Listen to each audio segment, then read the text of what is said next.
অপমান এটা এমন এক অস্ত্র যা অনেকেই ব্যবহার করে আপনাকে ভাঙার জন্য, কিন্তু সত্যিকার শক্তি তখনই প্রকাশ পায় যখন আপনি অপমানের প্রতি উত্তরে উত্তেজিত না হয়ে সংযত থেকে এমনভাবে প্রতিক্রিয়া দেখান যা বলেও বলা হয় না, তবুও গভীরভাবে প্রভাব ফেলে।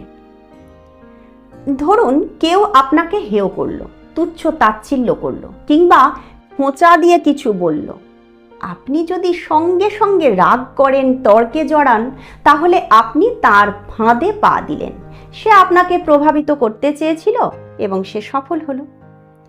কিন্তু যদি আপনি স্থির থাকেন, ভেতরে গভীর আত্মবিশ্বাস নিয়ে কেবল হাসেন, একটা ঠান্ডা কৌশলী হাসি, তবে সে ঠিক বুঝে যাবে আপনি খেলায় নেই, আপনি খেলাটা নিজেই বানাচ্ছেন। নীরবে জবাব দেওয়ার সবচেয়ে চমৎকার উপায় হলো নিজের কাজের মাধ্যমে প্রমাণ দেওয়া। অপমানকে ফুয়েল বানিয়ে নিজেকে আরো উন্নত করা।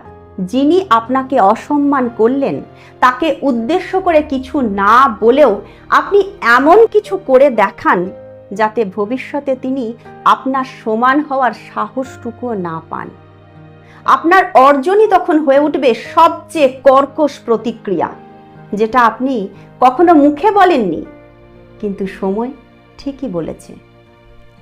আরেকটি দৃষ্টিভঙ্গি হচ্ছে কার সঙ্গে আপনি লড়াই করছেন সেটা বোঝা।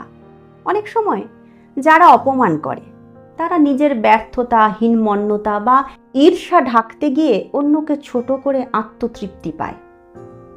এমন মানুষদের সঙ্গে তর্ক করে নিজেকে নিচে নামিয়ে আনার মানে হয় না।